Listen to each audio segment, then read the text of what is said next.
వామ్మో, ఏందా రేట్లు? పట్నంలో గజం జాగా కూడా కొనేటట్టు లేదు. ఊర్లలే మన తక్కువనా?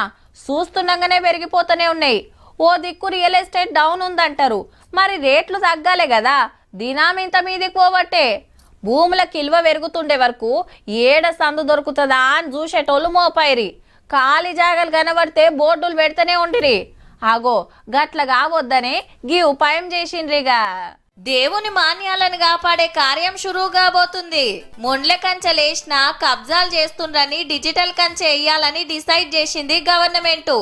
ఏ గుడికి ఎంత భూమి ఉందో రికార్డులు మర్రేసి అక్షాంశాలు రేఖాంశాల ఆధారంగా కొలతలు తీసుకొని బందోబస్తు అద్దులు పెట్టి కంప్యూటర్లకు ఎక్కిస్తారు జియో ట్యాగింగ్ చేసి. ఇక అప్పుడు లోపటెవడన్నా బోర్డు పెట్టినా, కడి నాటినా, రూములు తిప్పినా ఎమ్మటే తెలిసిపోతుందట. టెక్నాలజీ గురించి బగ్గా తెలిసిన ఓ కంపెనీ తోటి అగ్రిమెంట్ చేసుకొని 3 నెలల ఈ కార్యం ఒడిపిస్తారట.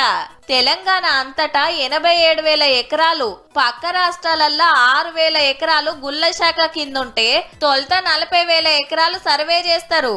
ఆల్రెడీ 20,000 ఎకరాల దేవుని మాన్యాలు మింగిపాడైనట కూడా. ఈ కబ్జాలల్లా పాలమూరు ఫస్ట్ ఉంటే ఆ టెన్క మేడ్చల్, మల్కాజ్గిరి, హైదరాబాద్, సికింద్రాబాద్ అన్ని బందోబస్తు చేసినాక ఆశ్రమం అయితే గా భూములు లీజుకిచ్చి వచ్చిన ఆందాన్ని గుళ్ళ డెవలప్మెంట్ కు ఖర్చు పెట్టాలనే ప్లాన్ ఉంది.